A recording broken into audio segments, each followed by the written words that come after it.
Pagbasa mula sa aklat ng mga hukom.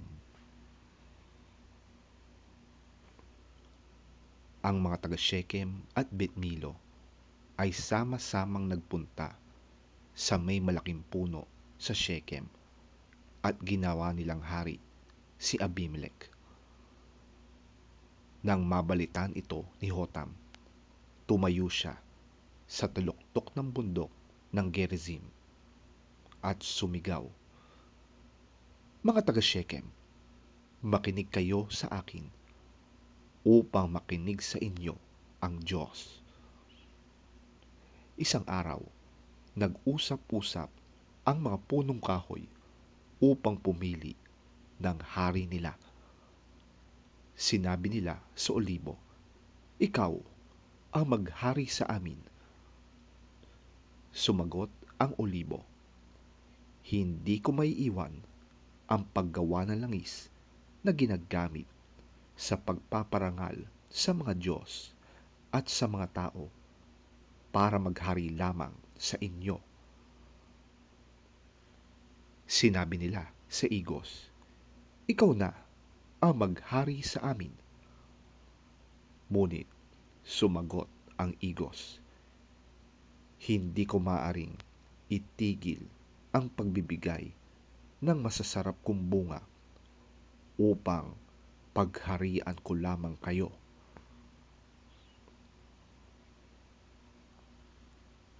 Kaya sinabi nila sa ubas, "Ikaw na ang maghari sa amin." Sumagot ang ubas, "Hindi ko maaring itigil ang pagbibigay ng alak na pampasaya sa mga Diyos at sa mga tao upang pagharian ko lamang kayo."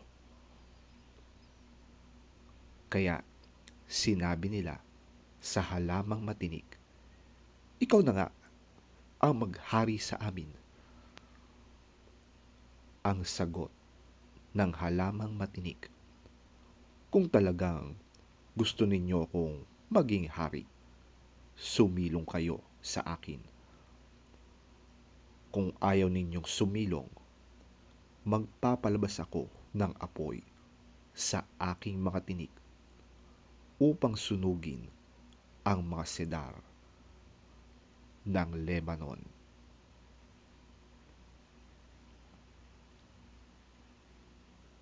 Ang salita ng Diyos.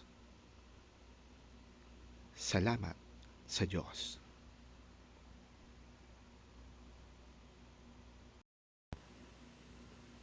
Ang mabuting balita ng Panginoon ayon kay San Mateo. Papuri sa iyo, Panginoon.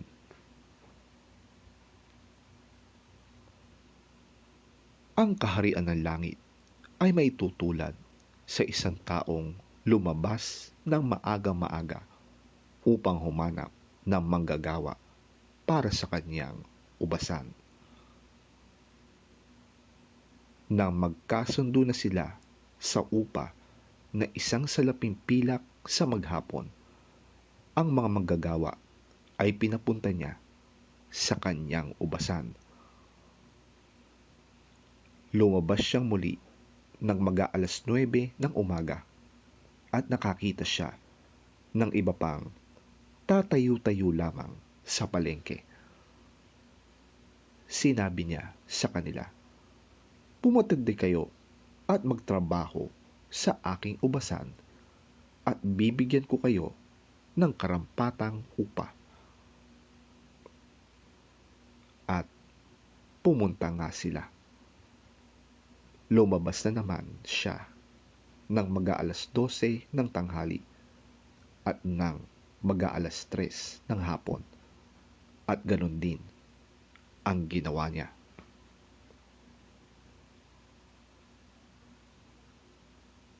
Nag-mag-aalas 5 na ng hapon, siya'y lumabas muli at nakakita pa ng mga ibang wala ring ginagawa. Sinabi niya sa kanila, "Bakit tatayo-tayo lang kayo dito sa buong maghapon? Kasi po'y walang magbigay sa amin ng trabaho. Sagot nila.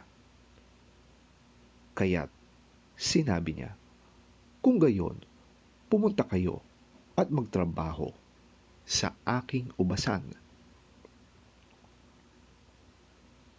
Nang gumagabi na, sinabi ng may-ari ng ubasan sa kanyang katiwala, tawagin mo na ang mga manggagawa at bayaran mo sila magmula sa huli hanggang sa unang nagtrabaho.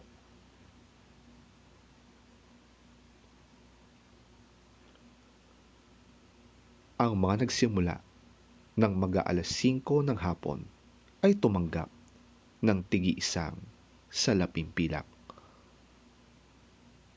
Nang lumapit ang mga nauna, inakala nilang tatanggap sila ng higit doon. Ngunit ang bawat isa'y binayaran din ng tigi-isang salaping pilak. Na magkagayoy, nagreklamo sila sa may-ari ng ubasan. Sinabi nila, 1 oras lamang gumawa ang mga huling dumating, samantalang maghapon kaming nagtrabaho at nagtiis sa nakakapasong init ng araw. Bakit naman pinagpare-pareho ninyo ang aming upa? Sumagot ang may-ari ng ubasan sa isa sa kanila, Kaibigan, hindi kita dinadaya. Hindi ba nagkasundo tayo sa isang salaping pilak? Kunin mo ang para sa'yo at umalis ka na. Ano sa'yo kung ibig kong bayaran ang nahuli ng tulad ng ibinayad ko sa iyo? Wala ba akong karapatang gawin sa ari-arian ko ang aking maibigan? Kayo ba'y naiinggit dahil ako'y nagbagandang loob sa iba? At sinabi ni Jesus, ang nahuhuli ay mauuna, at ang nauuna ay mauhuli.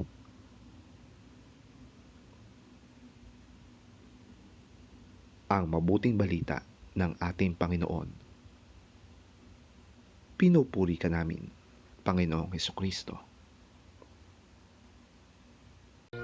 For the kingdom of heaven is like a landowner who went out early in the morning to hire men to work in his vineyard.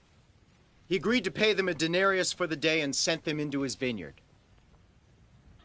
About the 3rd hour, he went out and saw others standing in the marketplace doing nothing. He told them, you also go and work in my vineyard, and I will pay you whatever is right.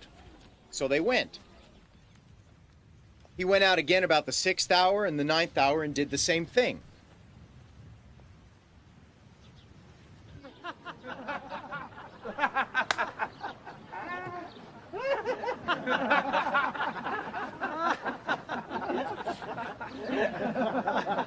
About the 11th hour, he went out and found still others standing around.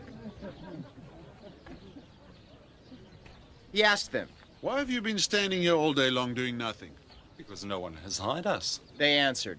He said to them, you also go and work in my vineyard. When evening came, the owner of the vineyard said to his foreman, call the workers and pay them their wages, beginning with the last ones hired and going on to the first. The workers who were hired about the 11th hour came and each received a denarius. So when those came who were hired first, they expected to receive more. But each one of them also received a denarius. When they received it, they began to grumble against the landowner. These men who were hired last worked only 1 hour, They said, and you have made them equal to us, who have borne the burden of the work and the heat of the day. but he answered one of them, Friend, I'm not being unfair to you. Didn't you agree to work for a denarius? Take your pay and go. I want to give the man who was hired last the same as I gave you. Don't I have the right to do what I want with my own money? Or are you envious because I'm generous? So the last will be first, and the first will be last.